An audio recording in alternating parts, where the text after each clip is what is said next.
올라갑시다. 안녕하십니까, 출가일기의 석중입니다. 여러분, 우리 절에 오면은 제일 많이 하는 인사가 나무아미타불, 간세모살 이렇게 많이 인사하죠. 이 말이 어디서 유래되고 이 말을 갖다가 퍼뜨린 그 주 원조 스님은 어느 분이냐면요, 원효 스님하고 의상 스님이라고 할 수 있겠습니다.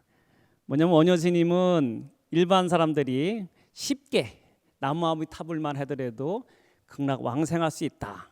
일반 사람들, 그 당시에 귀족들은 아주 어려운 이런 교리를 공부하는 그런 분들이 많았는데, 일반 사람들은 불교 어려우니까는 원효 스님은 간단하게 나무아미타불만 하더라도 극락 왕생할 수 있다 해가지고 많은 사람들한테 이 정토신앙, 즉 극락 왕생을 갖다 염원하는 나무아미타불을 갖다가 열심히 하라고 이렇게 가르치신 분이 원효 스님이었어요. 그 다음에 의상 스님은 나무아미타불도 좋지만 간세모살을 갖다가 열심히 염하면은 간세모살님의 가피력으로 여러분들이 어려운 고통에서 벗어날 수 있다, 이렇게 말씀하신 분이 의상 스님이라고 할 수 있겠습니다. 그래서 일반적으로 얘기할 때 우리나라에 있는 많은 사찰들을 갖다가 그것을 처음에 지은 분들, 그러니까는 개창조 또는 중창조, 아니면은 우리 일반적으로 창업했던 그런 분으로서 해가지고 원효 스님하고 의상 스님을 제일 많이 얘기합니다.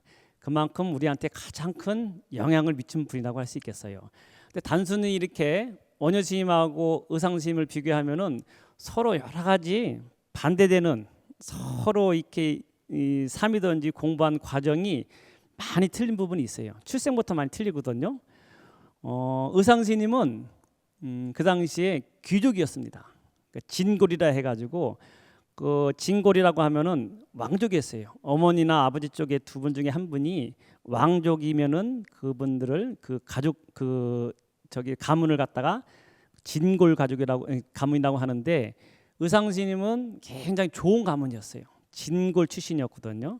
거기에 비해서 원효 스님은 그 신분적으로 보면은 좀 낮은 적이었어요. 아주 평민은 아니었지만 요즘으로 보면은 한 중하 정도에 되는 신분이었어요. 육두품이라 해가지고, 육두품은 위로 올라갈 수 있는 한계가 있어요. 출세하더라도 어느 정도까지, 요즘으로 보면은 뭐 공무원 하면 5급 이상을 못 올라갈 정도의 그런 신분이었습니다. 의상 스님은 굉장히 좋은 가문에 태어났고, 거기에 비해서 원효 스님은 그보다 좀 낮은 단계지만 육두품의 그런 출신 성분이었고, 또 의상 스님은 우리가 뭐 이렇게 여러 가지 초상화 보더라도 아주 거룩한, 이렇게 얼굴도 보면 아주 귀족같이, 얼굴도 허옇고, 그 다음에 아주 통통하면서 아주 귀족적인 그런 풍물 갖다가 가진 분이 의상 스님이었고, 원효 스님은 여러 가지 또 그 초상화도 있는데 모습마다 좀 틀리기는 하지만 보통 원효 스님 하면은 평민적으로 생겼다, 이렇게 말할 수 있겠고, 저술도 많아요. 저술이 한 200권 이상 정도의 책을 갖다가 남기신 분이고, 지금 현재 한 30권 정도가 남아 있긴 한데 기록상 보면 한 200권 이상을 갖다가 저술하신 분이 그런 원효 스님이고, 거기에 비해서는 그 의상 스님은 남아 있는 그런 저술은 딱 두 가지예요. 뭐냐면 첫 번째는 백화도량 발원문이라 해가지고, 백화도량이라는 것은 간세모살님이 계신 도량을 백화도량이라고 합니다. 하얀 연꽃에 계신 그런 도량을 얘기하는 것이거든요. 그것이 이제 지금 강원도 양양 낙산사를 갖다가 다른 말로 백화도량이라고 합니다. 그 의상 스님께서는 중국 당나라에 유학 갔다 온 이후에 낙산사에서 간세모살님을 친견하기 위해서 27일 동안 기도를 합니다. 그래 나중에 간세모살님을 친견하고 그 자리에 법당을 지은 것이 지금 낙산사의 시조라고 할 수 있겠습니다. 그 다음에 또 하나 있는 것이 뭐냐면은 우리가 많이 그 독송하는 그런 개송이 될 수 있겠는데, 법성계, 하엄일승 법계도라 해가지고, 법계도 그림같이 이렇게 그리기도 하지만 그것이 법성계라 해가지고 법성원흉무이상부터 해가지고 구례부동 명입을 하는 210자의 그 짧은 개송만 남기신 분이 의상 스님이고, 그 반대로 원효 스님은 우리나라 역사상 가장 많은 저술을 남긴 분이라고 할 수 있겠습니다. 이렇게 원효 스님하고 의상 스님 하면은 아주 극과 극이 대비되는 분인데, 이분이 처음에는 같이 유학길에 오릅니다. 저번 시간에도 한번 말씀드렸는데 원효 스님이 의상 스님보다 8살이 더 많으신 분이었어요. 나이가 더 많으신 분이었는데 두 분이서 이제 그 당시에 중국 유학을 갔다가 가기로 결심합니다. 그래 가다가 원효 스님께서는 중간에 해가지고 마음이 깨친 바가 있어가지고 심생고로 종종법생이여 심멸고로 감분불이라 하는 그런 내용을 남기고 나중에 이 모든 것은 일체유심조 내 마음의 작용이다 이렇게 그것을 깨치시고 신라로 다시 돌아왔고 의상스님은 그대로 당신이 생각했던 그런 유학길을 갑니다. 그래가지고 그 당시 중국으로 넘어가가지고 산둥반도에 도착한다는 그 내용이 쭉 나옵니다. 산둥반도 그 옆에 있는 등주라는 지역에 이제 거기서 머물면서 공부를 하게 되는 거예요. 의상스님은 말씀드린 대로 귀족의 어떤 그런 가문이고 그 다음에 워낙 인물도 출정하고 그 다음에 그 당시에 그 유학 갈 정도라고 하면은 굉장히 집안도 좋고 머리가 좋은 분들이 가는 거예요. 그래가지고 그 중국의 산둥반도 옆에 있는 그 등주라는 지역에 이제 거기 도착해가지고 공부를 하게 됩니다. 근데 그 집에 그 어떤 집에 이제 유숙하면서 거기서 하숙하듯이 머물러서 공부하는데 그 집 주인 이름이 유지인이라고 하는 사람, 그 당시에 그 지역의 유력한 장군의 그런 아주 좋은 가문에 있는 그 집에 하나 방을 얻어가지고 이제 공부하게 되는 거예요. 유지인, 그분이 거기 나오기를 유지인이라고 합니다. 유지인, 이름이 유지인이에요. 이 당시에 등지에 가니까는 유지인이라고 하는 사람이 이게 남자 이름이거든요. 그 집 주인 이름이 유지인이 있는데 이 집에서 머물러서 공부하는데 워낙 의상스님이 인품이 뛰어나고 실력이 좋고 모든 걸 갖췄기 때문에 이 유지인의 딸 중에 선묘라는 그런 딸이 있었어요.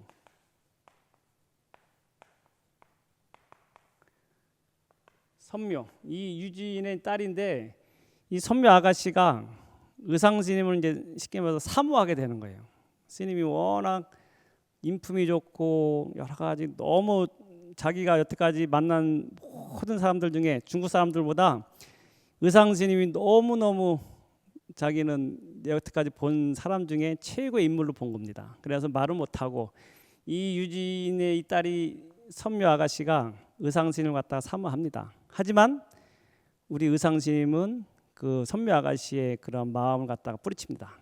원효스님은 요석공주하고 사이에서 솔청이란 그런 아들을 낳긴 했지만 이것도 완전 대비되어 있는 거예요. 원효스님은 그와 같이 완전 파괴적인 모습을 보이면서 방편으로서 많은 민중들을 제도하는 그런 방편을 보이셨고 의상스님은 올곧은 수행자의 모습을 보인 거예요. 이 선묘 아가씨가 의상스님을 사모했지만 끝내 그 마음을 받아주지 않고 여기서 공부하지 않고 산둥반도 그 등주 지역에서 여기 있으면 안 되겠다 해가지고 자리 옮깁니다. 그래가지고 저기 장안, 그 당시에 수도였던 장안에 있는 종남산 지상사란 절에 갑니다.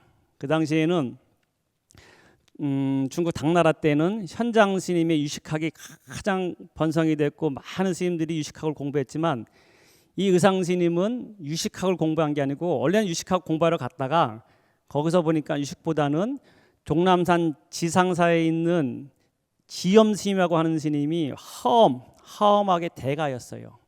하엄하면은 두순 그 다음에 지엄 해가 쭉 나가는 그 계보가 있는데 그 당시에 그 종남산에 지상사에 계셨던 지엄 스님이 하엄하게 최고 대가였습니다. 그래가지고 의상 스님이 거기 가가지고 지엄 스님 밑에서 공부를 해요. 그래도 공부를 하는데 워낙 뛰어난 그런 인물이고 머리가 좋기 때문에 금방 그 지엄 스님이 가르치는 하엄에 대한 모든 내용 갖다가 다 흡수합니다.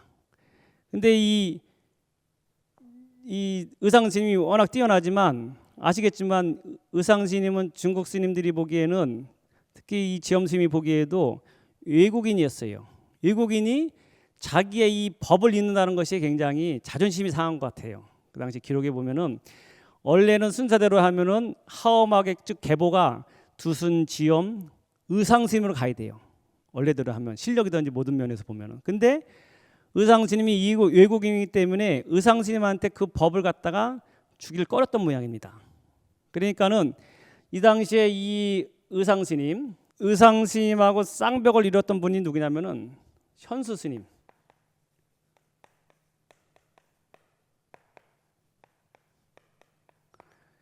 이 지엄스님 밑에 의상스님이 그렇게 열심히 공부하면서 실력을 인정을 받았고 그랬는데 그 밑에 또 누가 있었냐면 현수법장이라고 해가지고 유명한 스님이 있었어요.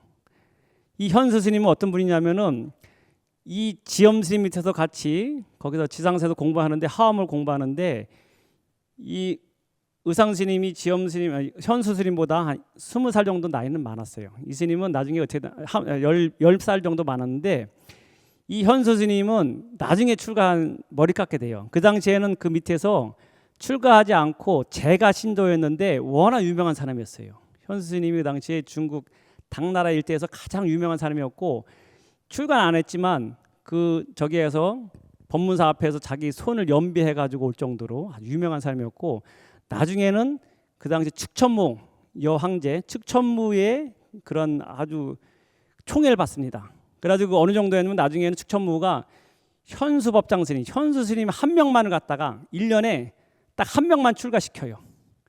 아시겠지만 출가 갔다가 1년에 수많은 스님들이 출가하잖아요. 우리 조계종도 보면 봄, 가을로 해가지고 2번씩 해가지고 많은 스님들 모아가지고 한 번에 출가시키는데 이 당시에는 측천무가 얼마나 이 현수법장 스님을 아꼈냐면은 이 현수 스님과 같이 위대한 분을 갖다가 일반 스님과 같이 계를 받을 수 없다 해가지고 특별히 현수 스님만을 갖다가 그 하나에 한 명만 출가시킬 정도로 유명한 스님이 됩니다.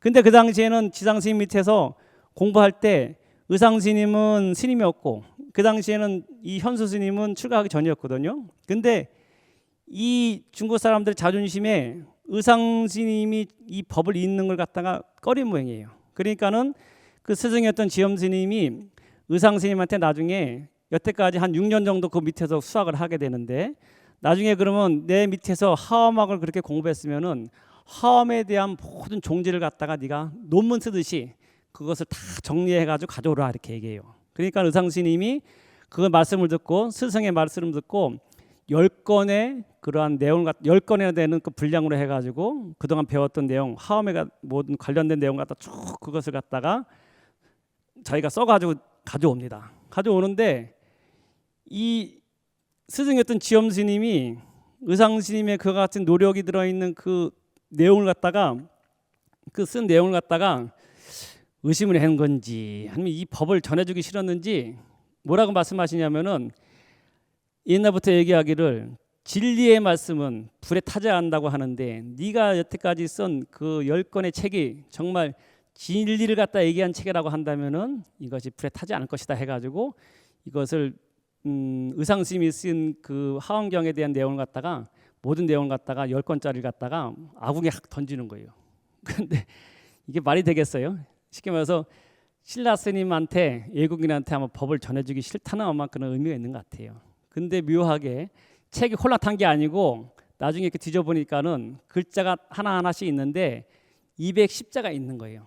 210자만 남아 있는데 나중에 이 의상 스님이 그 210자를 갖다가 다시 모아가지고 그거만 해가지고 나열을 한 거예요. 210자 남아 있는 이것은 정말 부처님의 말씀하신 진리의 글이기 때문에 다른 것은 다 탔어도 요 글자는 타지 않는다고 이렇게 생각해가지고 210자를 갖다가 다시 모아가지고 거기서 나열을 다 한 것이 우리가 잘 알고 있는 법성원윤 무의상 제법부든 본래정 무명무상절일 재가지고 쭉 나오는 것이 이렇게 해가지고 의상스님이 맺는 겁니다. 이것이. 그래서 나중에 이렇게 형성이 되는 것인데 이 나중에 그래가지고 의상스님은 여기서 더 있어봤자 여러 가지 법을 갖다가 받기 힘들겠구나. 그 다음에 이 법이 나중에 현수스님한테 이제 가는 거예요. 그래서 자연스럽게 가고 나중에 현수스님은 지엄스님의 법을 이어가지고 하엄 3조가 되긴 하는데 지금도 그 문서가 있는데 편지가 있습니다. 이 현수스님은요, 이 의상스님을 형님같이 생각했어요. 사형같이. 나이 차이가 많이 나지만 나중에 의상스님이 신라에 돌아왔을 때 편지를 갖다가 보냅니다.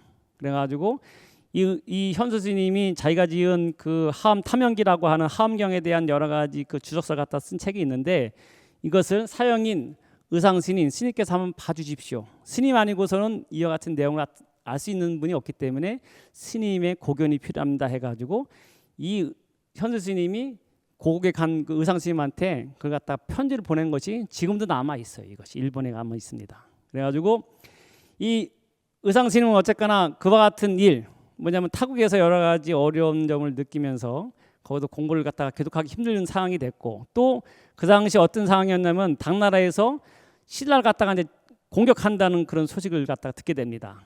당나라에 와 있던 김윤문이 그 통보를 해주는 거예요. 큰일 났습니다, 스님. 지금 당나라에서 우리 신라를 갖다가 공격하기 위해서 50만의 대군을 갖다 움직인다고 합니다. 빨리 스님께서 신라 고국에 돌아가가지고 이것을 알려야 됩니다 해가지고 이 의상 스님이 그러면 내가 한번 다시 백기를 통해 가지고 고국에 가서 이 내용을 알리겠다 해가지고 거기를 떠나게 되는 거예요. 중국을 부랴부랴 떠나게 되는데, 아시겠지만 의상 스님이 백길로 이제 다시 오는데, 백길 다시 올라가고 하면은 그 산동반도 다시 그쪽으로 와서 이제 이 고구로 와야 되는데, 거기서 백길 갖다 탁 해가지고 떠나니까는 그 당시에 선묘 아가씨가 탁 평생 기다리고 있었는데, 그 사모하던 의상 스님이 공부해가지고 자기는 그래도 오시면 내가 또 이 변치 않고 의상 스님에 대한 마음을 변치 않은 것을 보여주고 싶었는데, 의상 스님이 뒤도 돌아보지 않고 배를 타고 떠나게 되는 상황이 된 거예요. 그러니까는 이 선묘가 내가 이 생에서는 의상 스님하고 인연은 없지만 의상 스님 저같이 훌륭한 분이 이 불법을 갖다가 피는 데 있어 가지고 내가 도움이 되겠다 해가지고 바닷물로 퐁덩 빠져가지고 본인이 용이 되는 거예요. 그래가지고 용이 돼가지고 그 의상 스님이 다니는 데마다 어려움이 있으면 내가 다 모든 것을 해결해주겠다 해가지고 이렇게 원력을 세워가지고 본인이 그것을 갖다가 용이 돼가지고 희생을 해가지고 이 의상 스님을 지킨다고 하는 원력을 세운 겁니다. 그래가지고 선묘 낭자는 거기서 용이 되고, 그 다음에 의상 스님은 해가지고 신라에 돌아오게 되는 것이 이것이 이제 다시 돌아온 그런 과정이 되겠는데, 의상 스님이 해가지고 고개 돌아온 다음에 그 당나라에서 신라를 갖다 침입한다는 그런 사실을 알리고, 의상 스님은 거기서 이제 당나라가 신라 교정에 머문 것이 아니고, 내가 그러면은 중국에서 배웠던 하어막을 갖다가 전 우리 국토에 있는 많은 백성들에게 알리겠다 해가지고 제일 먼저 이제 찾아간 곳이 어디냐면은 지금은 영주라고 하는데, 그다음 영주 부석사를 갖다 가는 거예요. 거기 가가지고 그 당시에는 부석사가 아주 외진 곳이고, 지금도 외지지만 그 당시에 더 외진 곳이고, 거기 부석사에서 이 법을 펴겠다 그런 원력을 세우고 갔는데, 부석사에 가니까는 그 자리가 명당, 천하의 명당이거든요. 우리나라에서 가장 아름다운 절 하면은 이거는 아주 누구나 다 공통적으로 빠지지 않는 절이 부석사일 겁니다. 아마 부석사 그 책도 많이 나왔잖아요. 뭐 해가지고 무슨 기둥에 배울린 기둥에 서가지고 무량수전에서 보는 그 광경, 그 부석사 무량수전 앞에서 보는 펼쳐지는 그 광경이 우리나라에서 최고 아름다운 광경이라고 모든 사람들이 얘기할 정도로 아름다운 절이거든요. 근데 그 아름다운 절에 그 당시에는 도덕질이 막 살고 있던 거예요. 도덕 소골, 뭐든지 제일 좋은 도량은 절을 짓든지 거기서 스님들이 살든지 아니면 일반 사람들이 못 살기 때문에 도덕질이 산다고 합니다. 그 좋은 기운 좋고 아름다운 것은 그렇게 산다고 해요, 옛날부터. 근데 가보니까는 부석사에 이 도덕질이 살고 있는 거예요. 50명의 도덕질이 있기 때문에 의상 스님이 갔다가 거기서 절을 갖다 못 짓게 된 거예요. 그러니까 그 당시에 어떻게 무슨 일이 있냐면은 선묘 낭자가 용이 됐다고 했잖아요. 용이 돼가지고 그 당시에 있던 그 절 옆에 큰 돌이 있었는데, 이것을 용이 신통력을 부려가지고 하늘 갖다 빙빙 띄운 거예요.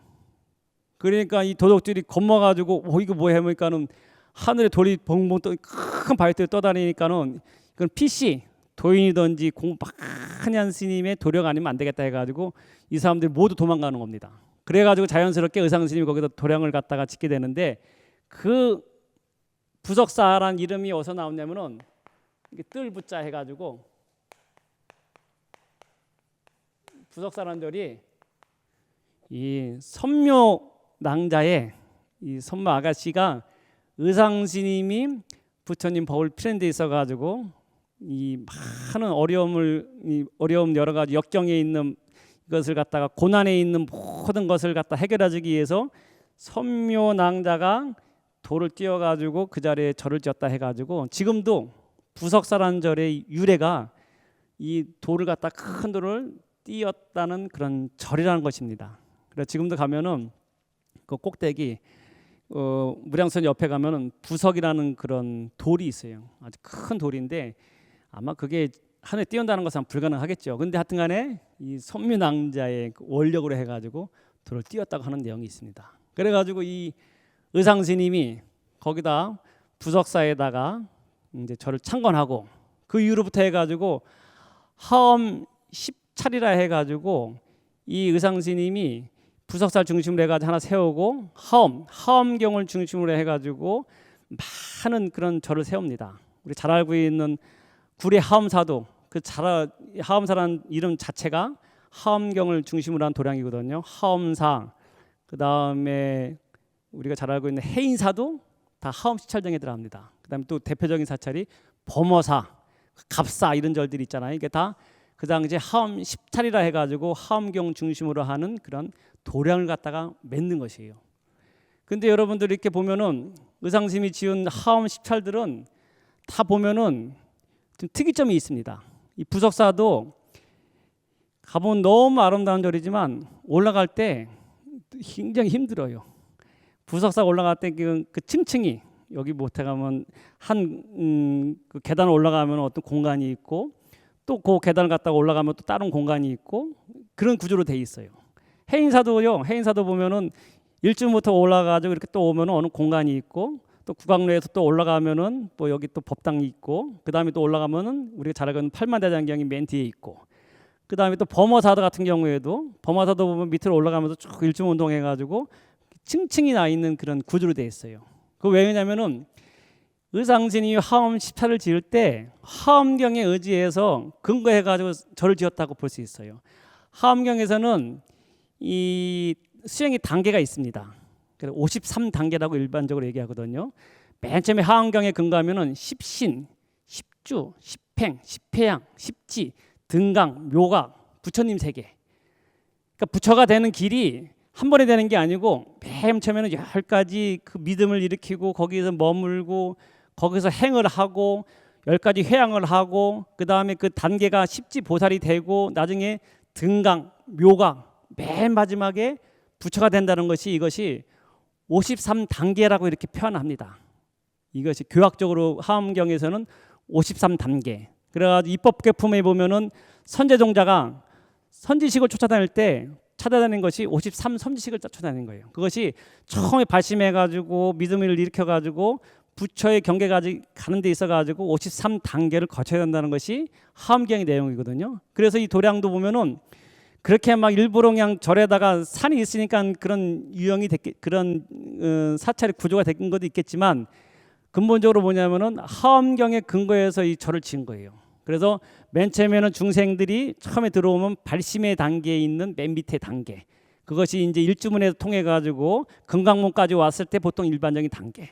그 다음에 또 올라가면은 수행이 좀 더 된 보살 단계.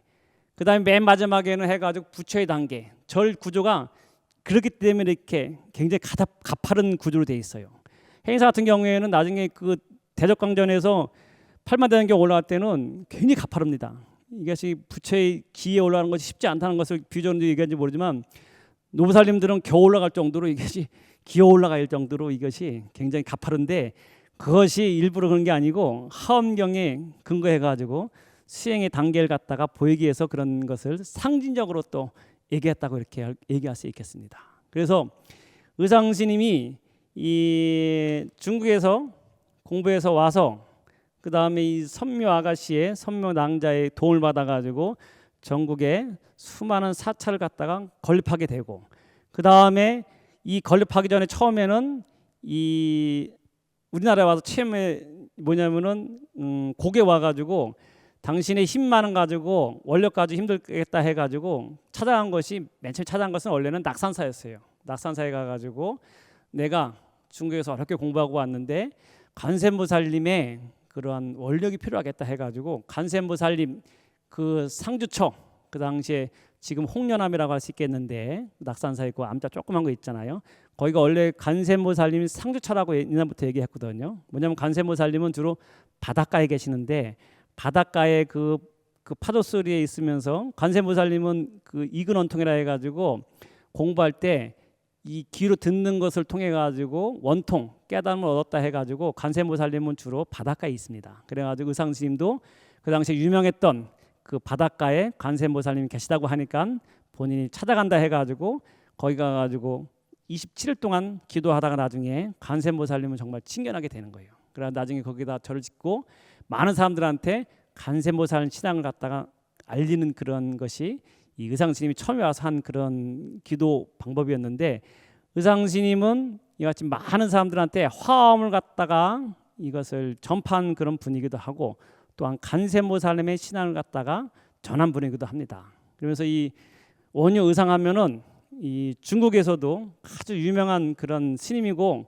우리나라에서는 말할 것 없이 유명한 분이지만 중국에서 유명했다는 것을 말씀드리면서 법성계에 나와 있는 그 내용 중에 아주 다 하나하나가 주옥 같은 내용입니다. 뭐냐면은 하엄경, 이 의상스님이 배웠던 하엄경은 60권 하엄경이거든요. 하엄경은 세 종류의 하엄경이 있습니다. 80권으로 된 하엄경도 있고 60권본도 있고 40권본도 있는데, 이 의상스님은 그 당시 60권본의 하엄경을 배워가지고 그것을 210자, 쉽게 말해서 그 60권이나 되는 방대한, 원래 하엄경은 광본이라 해가지고 10주구만 5048자 해가지고 그 글자 수가 10조나 되는 큰 경전이 있다고 합니다. 이것이 천상에서는 그 하엄경을 배우고 우리 인간 세계에서는 그걸 줄여가지고 60권으로 줄였다고 하는 것이 이제 내용이 있는데, 이 의상스님은 거기다가 더 줄여가지고 그것이 뭐 지엄스님이 불에 태웠다고 하는 그런 전설도 있지만, 그거보다는 아마 당신이 공부한 내용은 60권이나 되는 그 내용을 갖다가 아마 210자에 담은 것 같아요. 그래가지고 210자에 담았는데, 거기에 보면은 법성원용 제법부등 본래정 무명무상절일체 증지소지 비효경 이렇게 나가잖아요.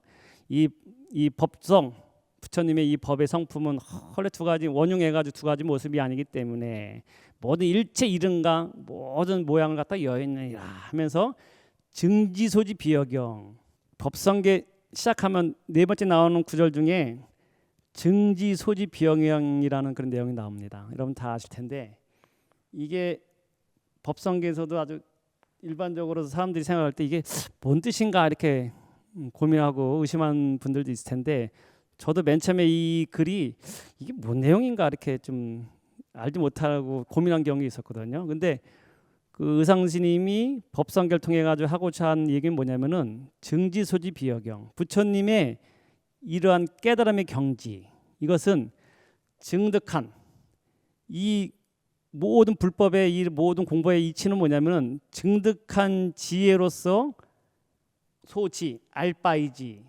비여경이라, 나머지 경계를 갖다가 얘기하는 것이 아니다. 이게 뭐냐면은 불법은 부처님 법이라는 것은 증득해서 그 지혜로서 알바이라. 우리가 이 불자들이 왜 이 말씀드리냐면은 불교 잘못 알면은 잘못해가지고 잘못 빠질 수가 있어요. 다른 길로. 왜냐하면 불교의 목적은 뭐냐면은 수행을 하면은 모든 사람들이 다 수행을 하면은 똑같이 부처님 지혜에 갈 수 있는데, 우리가 그러지 않고 새길로 빠지는 이유는 뭐냐면은 증득한 지혜가 돼야 되는데 우리는 체험이 있잖아요. 불교의 목적은 부처님의 가르침을 본인이 증득해서 알아야 되는 거예요. 체험한다고 했잖아요. 우리가 막 수행을 하다 보면은 경험, 이게 어떤 사람들은 현혹시키는 사람들 많이 있습니다. 요즘에 보면은 쉽게 말해 사이비 종교라고 할 수 있는 그런 사람들도 있는데, 이 사람들이 막 수행을 하다 보면 어떤 경계 갖다 체험을 해요. 그 경험을 해. 우리가 여기서 부산을 간다 하면은 부산 가다 보면은 여러 가지 보기도 하고, 천안을 지나서 대전 지나서 대구 지나서 가면서 여러 가지 보이는 모습들이 지나가는 어떤 과정일 뿐인데, 자기가 수행을 하다 보면은 거기서 자기가 경험한 거 있잖아요. 이게 내가 이렇게 경험했는데 이것이 진짠가? 사람들이 다 그쪽으로 빠지게 되는 경우가 많아요. 이것은 우리의 목적지가 아니고 가다 보면 어떤 그런 현상일 뿐인데, 증지, 자기가 수행을 다 해가지고 증득해가지고 그 지혜로서 알아야 되는데, 우리는 경험했던 거 있잖아요. 자기가 어떤 수행하다가 경험했던 것이 진짜인지 알고, 그것이 자기가 진리인지 알고 그걸 믿고 다른 사람들한테 막 또 강요해. 내가 수행하다 보니까는 이걸 느꼈어. 갑자기 막 몸이 막 가벼워지고, 아니면 뭐 눈이 확 트여가지고 삼라만상이 다 보이는 것 같고, 부처님이 나타나가지고 나한테 막 수기해 주는 걸 갖다가 내가 다 그것을 경험했어. 이게 정말 불교고 이게 깨달음이야. 이렇게 사람들이 잘못 이해할 수 있어요.